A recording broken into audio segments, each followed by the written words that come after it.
I am too much. I'm too emotional. I'm too dramatic. I'm too loud. I'm too aggressive. These thoughts have taken up a lot of space in my mind for as long as I can remember. And so what I want to talk to you about today is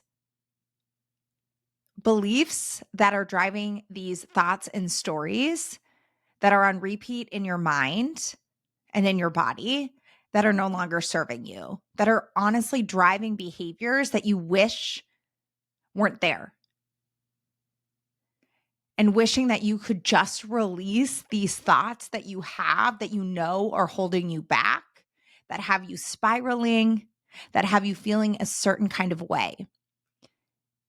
And I want to talk about this through my own experience and through a particular limiting belief that I'm working through. Because here's the thing, your belief system drives your behavior and ultimately drives your reality. Your belief system lives in your subconscious mind. It's what you operate.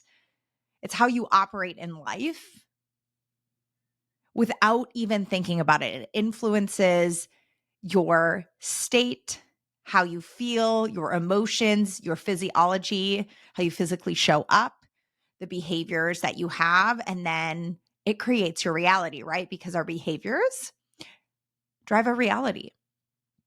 And it all stems from the belief system that we have inside of us. And so today, my hope is, as I share my own journey with a specific limiting belief tied to those thoughts I shared with you at the beginning of the episode, is that one, you feel less alone. And two, that you leave knowing that you can change, that you can release any limiting belief that is holding you back, that is keeping you stuck, to be able to step into more empowering beliefs that are in support of who you're designed to be and the life you're designed to live. This is the most important work, and it can feel hard and uncomfortable, and yet it is so worth it because it frees you up to be who you want to be. It frees you up to live the life you want to live. The only reason you don't have what you desire and you crave right now, it's because of something inside of you. Something that believes you can't have it, you're not capable enough, you're not good enough, you're not, in my case, worthy enough. These limiting beliefs, whatever yours is, and I want you thinking about that in this episode today, whatever that limiting belief is that's been on repeat in your mind, is the very thing keeping you from the thing that you want. It's not another strategy. It's not another method. It's not something that someone shared in a book, in a podcast. I know you're listening to a podcast right now, not from another guru or a program or a mentor. It's inside of you, and it's time to unlock it. So I want to share a little bit about my journey with this particular limiting belief that that was driving these thoughts around too much. And I honestly didn't uncover this till a few months ago, this limiting belief around worthiness and how I believe and I've believed I have had to earn my worth around people liking me and success specifically. And if you had asked me a few months ago if I had limiting belief around worthiness or an issue around worthiness, a problem around worthiness, my instinct would have said no. And yet when I dug in with my own subconscious reprogramming coach, because I deeply embody this work, I don't just coach on it.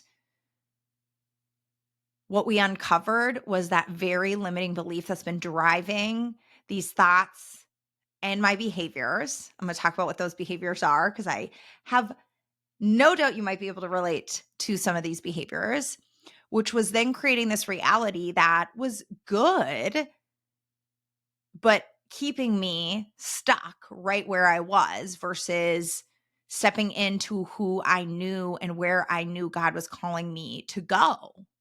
And here's the thing, if you are a Christian, those limiting beliefs are from the enemy. They were planted by him, and God wants us to release them. And these tools help you do that. I have a whole podcast on how subconscious reprogramming is not a sin. And I will just tell you that the enemy wants you to stay where you are. He wants you to spiral, to stay stuck. And God wants you to release those things. And for me, God was calling me to a more empowered belief that was, I am worthy as I am, as he created me. I'm worthy of being liked as I am and as he created me. And I'm worthy of success as I am and as he created me. That was a more empowering belief that was important for me to replace that old limiting belief around I need to earn my worth. And what also came up, because when you think about those beliefs, you want to unpack the thoughts that come along with it, the emotions that come along with it, and then also the behaviors that come along with this. A lot of times, if you are not behaving in a way that is empowering, it is being driven by a deeper belief. And I actually, unrelated to this, well, it might be, we're still unpacking it. I had two situations come up this morning before I jumped in to do this podcast, and I was feeling a certain way. And I went in to where I can get some on-call coaching, which I have that available for my clients too, that my coach has available for me. And I was like, here's what I'm walking through. And she was able to ask me deeper questions of where that behavior was coming from. Why are you behaving in this way? Why are you feeling this way? What is that deeper belief? And that is so empowering to be able to say, oh, I know where that's coming from. And then it's like, okay, what are we going to do? What modality, tool, what aligned action are you going to take to rectify that, to get back to that more empowering belief and place that you want to operate from? And so this is work I do daily. I'm not always going in to dive deeper in with my coach on a daily basis. A lot of times I'm able to move through it with the tools that I have available to me. And sometimes it does require that additional support. And so I love that I have that and that I embody it. And I talk a lot with my clients about being vulnerable with yourself and with others, because it does release the power it has on you. And then you're able to work through it. A lot of times we're not willing to be vulnerable with ourselves because it is uncomfortable.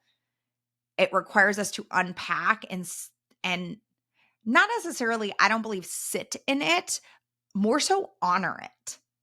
Create space for it. Don't see it as bad. And then go, okay, what do I want to do with that? That's more empowering. Okay, no, I just went off on a tangent. And so I want to take us back to what I've been experiencing with this limiting belief around worthiness, that I felt like I'm not worthy unless I conformed, unless I fit into a box, unless I played smaller. Because my whole thing was I'm too much. That too muchness was driven by, oh, I need, in order to feel worthy of being liked and successful, I can't be too much. So I need to be less than. I need to be quieter. I need to hold my emotions in. My emotions are too much for other people. My voice, that's been a big one for me, actually. I'm too loud, like I mentioned, so I have to soften. I've gotten feedback a lot on that. So what I found myself doing because of this, and this is where the behaviors come in, is this is where my perfectionism has been driven by. I am what I would call a recovering perfectionist, and yet I hadn't really dealt with the root of why I was behaving in alignment to a perfectionist. And it all stems from this belief that I've uncovered. And so I know there is probably many of you listening in who can relate to being a perfectionist. And sometimes we even joke about it, or that we're recovering perfectionists, and yet we've never actually done the work to go, where is that coming from? What's driving that? Because it's not serving us well, because here's what I would tell you is that striving for perfection is the lowest standard you can set for yourself because you can never achieve it. It's not possible. And I know a lot of us logically know that. And I would tell you, if you are still struggling with perfectionism, it's being driven by a deeper belief that you have, maybe you're aware of, but haven't dealt with, released, and replaced with a belief that's more empowering, that will have you behaving in a different way. Because you can still strive for excellence. Excellence is different than perfectionism. Excellence is doing the best you can with the resources available to you in that moment. That's very different. So what I would tell you is that as I uncovered that, it was really freeing to understand where that behavior was coming from. Same with like my default of hustling, performing, looking for external validation. Let me tell you, I am the girl, I think it's the 5 love languages, and I like score myself off the charts on words of affirmation. And that's my love language. And yet, why that's my love language comes back to this deeper belief that I am only worthy if someone else tells me I am, tells me how much they love me, like me, what they specifically love and like me, like about me. So it's interesting to reflect on that as well. And I've known that about myself, and I've been putting some things into practice. Like every single night, I write down 3 things I'm proud of myself for to counteract that desire to go to somebody else to be validated for what I can be proud of myself for. Instead, learning to validate myself first. This practice has really helped. And I hadn't gotten to the deeper root until now, that desire for external validation was coming from the fact that I was hanging my worth on what other people thought of me. And I would do anything to fit in the box that they wanted me to fit in. Becoming someone I wasn't, softening my edges is what I think about a lot. Make other people comfortable, to make other people like me. And what I've found is I've started to do the work of releasing this particular limiting belief and replacing it with the belief, the more empowering one, that I am worthy as I am, as God created me. I've been able to start to break free of this box that actually I let other people put me in, because I'm not a victim. They didn't do it. I chose to get in that box because of my internal belief system.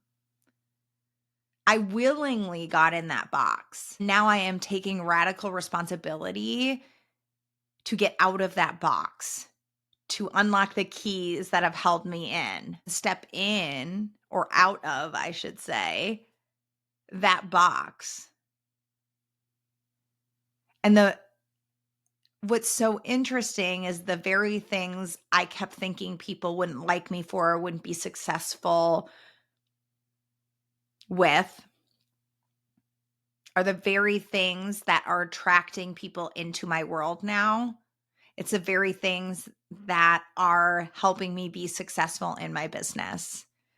And as I've continued to release that limiting belief, my behavior has become more empowering. And it's been creating the reality that I've been craving. And so this work works. And it's so important to get vulnerable with yourself about these limiting beliefs, about these stories you've been telling yourself. Honor them, hold space for them.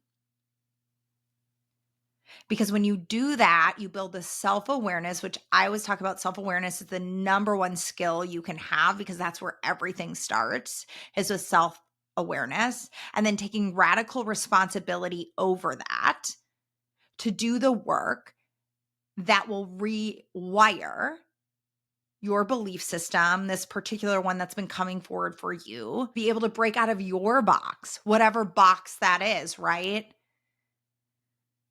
Because that box you're in feels really dang comfortable.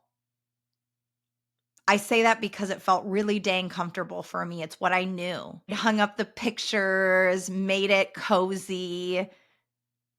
It felt safe, familiar. So that's why this work can feel hard, because we're asking ourselves to step out of something that's familiar and comfortable, where we've maybe even seen some sort of success or what we perceive as success, step out to the unknown of, will people like the version of me that is the most genuine, authentic version of me, the version that, I talk about God created me to be. What if people don't like me? What if they think I'm too much? What if I'm not successful? Who am I to blame them then? Because what feels safe inside my box, at least, is if I've let others put me in here, then I have a lot of other places to blame. Oh, I followed their strategy or method, or they said that was going to work, but it didn't work. They chose this. Think about this a lot for corporate climbing gals, because that's where I was for over a decade. Just a little while ago, it's like people choosing your career path for you, of what they believe is going to get you to where they believe you should go. And that feels comfortable and safe. And when you follow that track and things don't work out, you're like, oh, so-and-so told me this, or they told me that, or they did this to me, or they made these choices for me. And that feels easier to deflect than to do the work and be like, oh, I'm playing victim. I'm not taking radical responsibility over my life and my choices. Why am I behaving in that way? Where is that coming from? It can feel easier to stay right where you are inside that box. Especially too, if you don't even know where to start, right? You're like, something feels uncomfortable. I feel stuck. This house I've built inside this box doesn't feel like me. And yet I don't even know how to get started. So I'm going to give you a couple of things to think about as you think about how you got into this box, what's happening in your box right now. And I'm going to give you a key to empower you to start to break free of this box. The first thing I want you to do is to think about, what is that number one belief that's taking up space in your mind, that's on repeat, that isn't serving you well. What is that? And I want you to think about that and write that down. And then I want you to ask yourself, is, when did you decide to believe it? When I ask myself, it can be hard to figure that out. And I would just like to get your conscious mind out of the way, because we want your subconscious mind's answer, because that's where the real truth lives, no filter. It's whatever comes forward, even if it feels odd.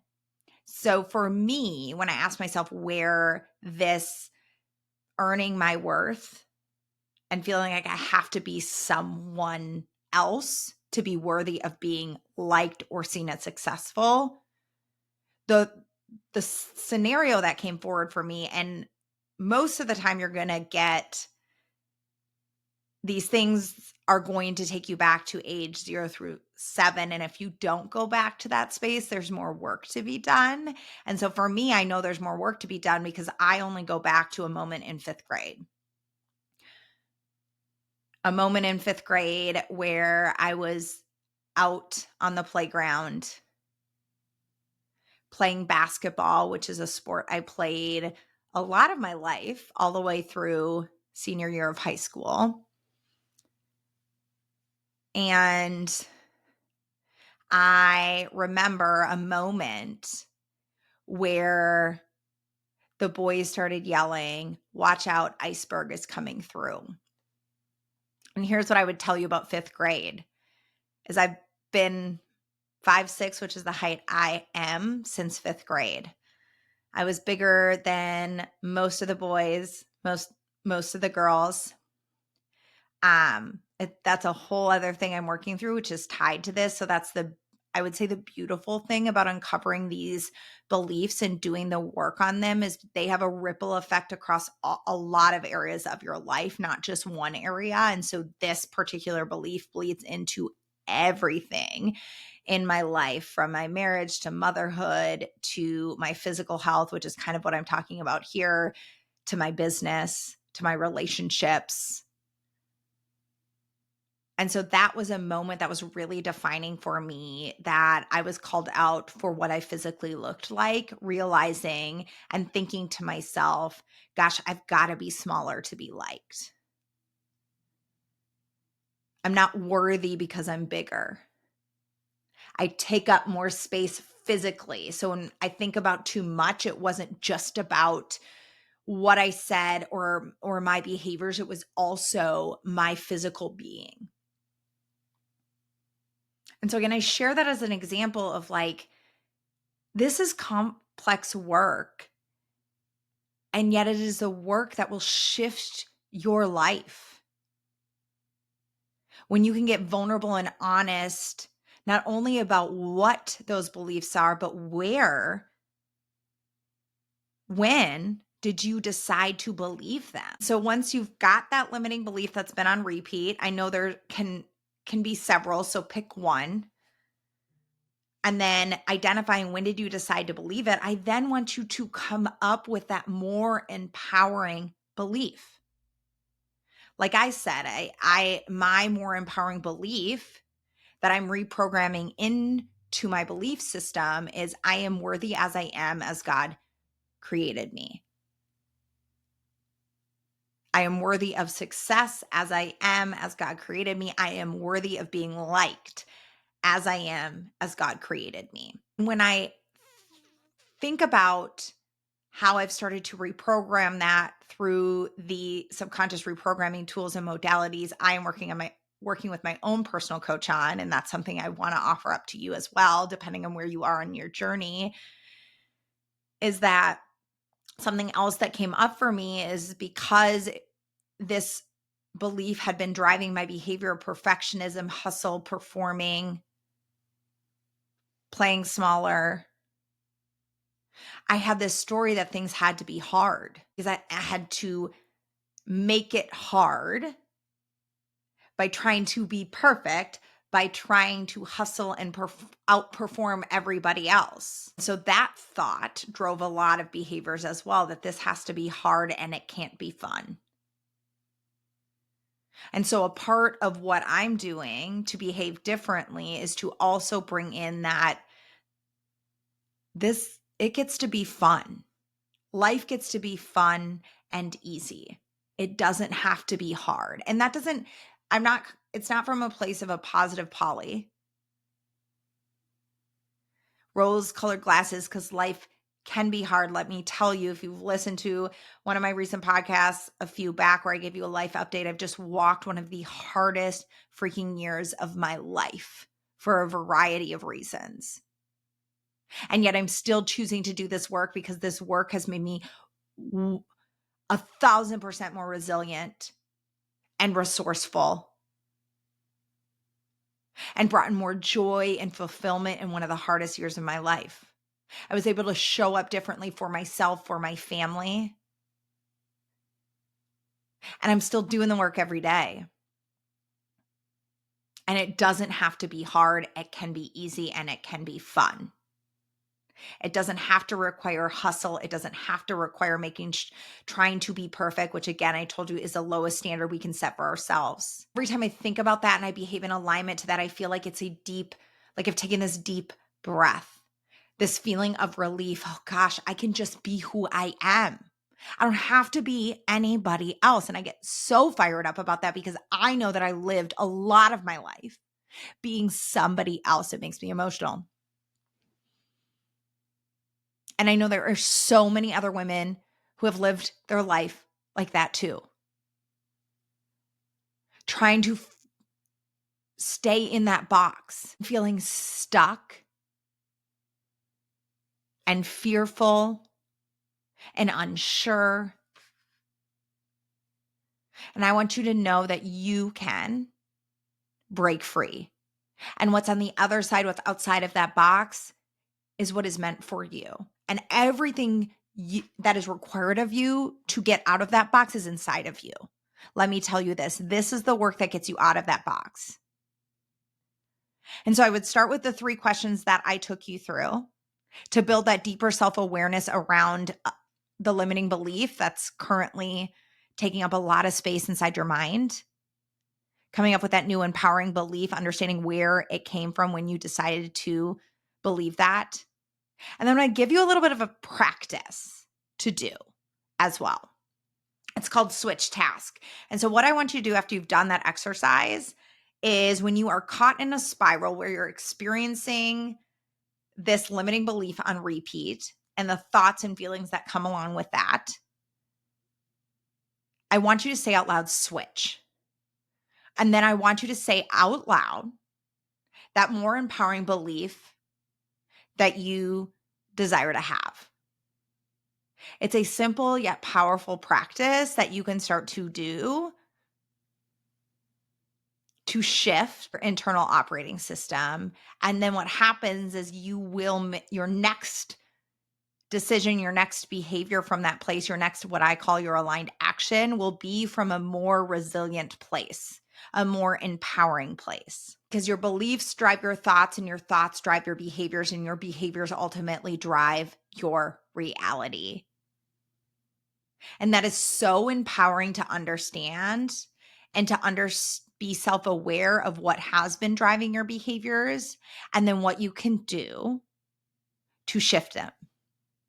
And what I want to offer up at the end of this podcast is an opportunity to lock arms, because here's the thing. I embody this work, but I also am certified in this subconscious work, in subconscious reprogramming, which is allowing you the tools and the skills and the mindset to shift your internal operating system, to release those limiting beliefs, release those unwanted thoughts, release those less desirable behaviors, replace them with more empowering beliefs, thoughts, and behaviors, equipping you to be a more resilient you, living a more empowered life. That is work we can do together through one-on-one coaching. So I'm going to drop a link to that in the show notes. It's 6 weeks to unlock the most empowered you. You desire to step in to a belief system that is more aligned to who you're designed to be, don't you? Let's lock arm, friends, and I'll talk to you in the next episode of the Her Unlock podcast. I heart you, friend.